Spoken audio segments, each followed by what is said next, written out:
Okay, good morning. So I'm trying to finish up what I had started yesterday, these 4 patch blocks and these half square triangle pairs.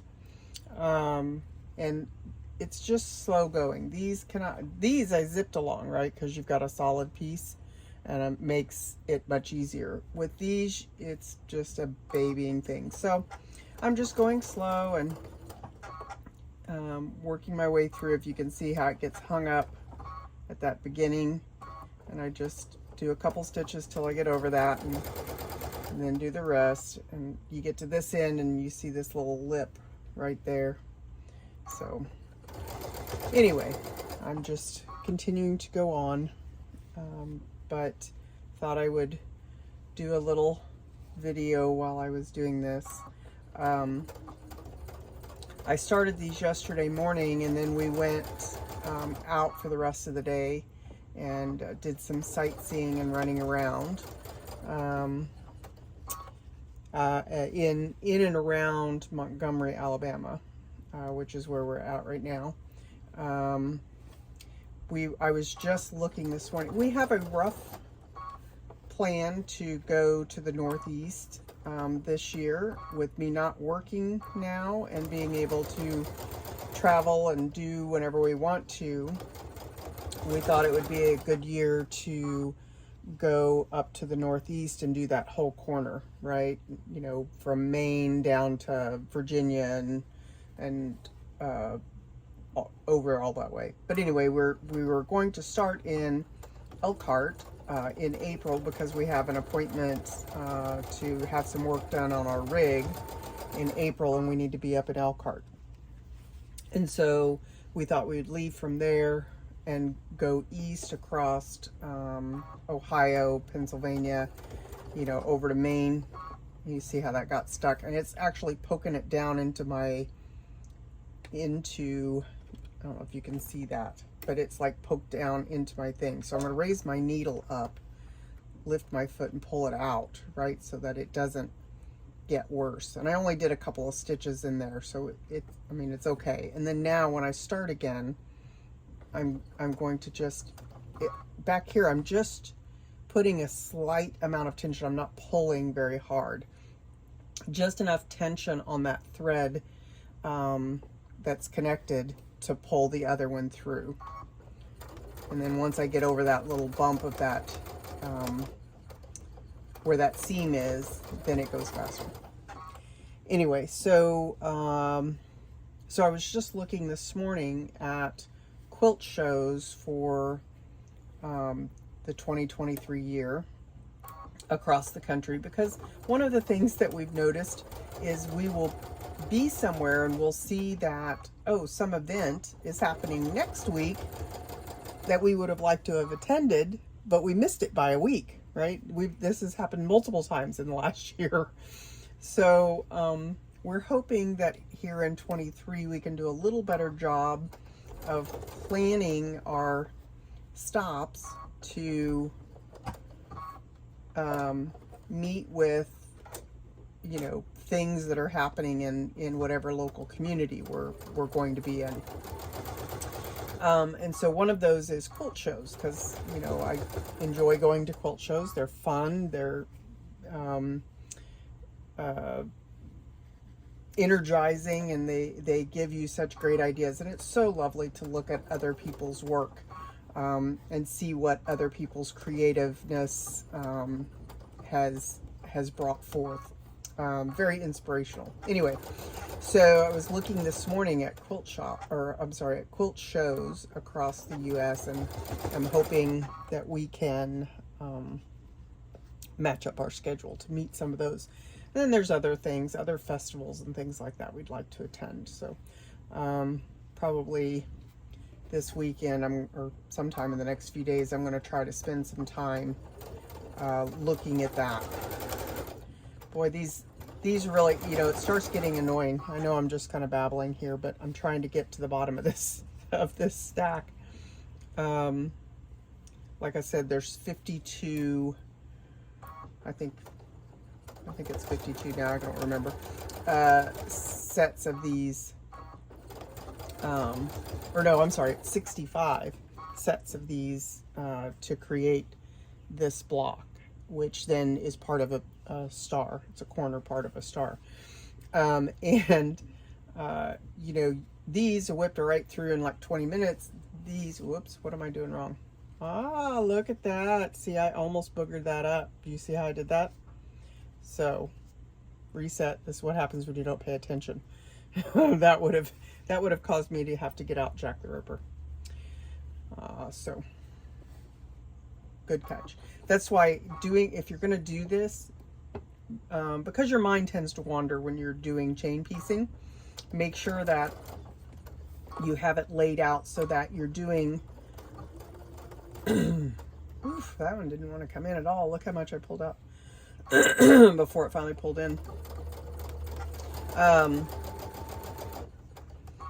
When your mind tends to wander when you're chain piecing, and so it's good to make sure you have things laid out so that you notice if you're doing something like that, like I just almost did, that will cause you to have to start over.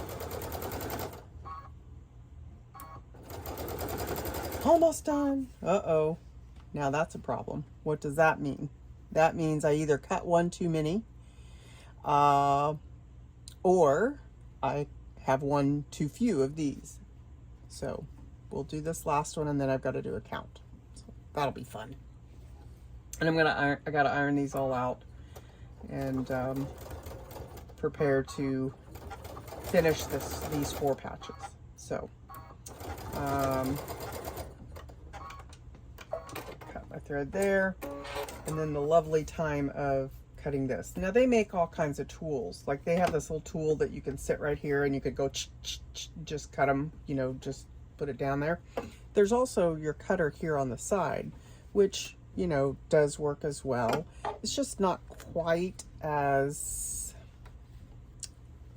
handy, although I suppose it's not any worse than scissors. So you just got to figure out what works for you. It's just kind of out of the way there. So using scissors is just as easy.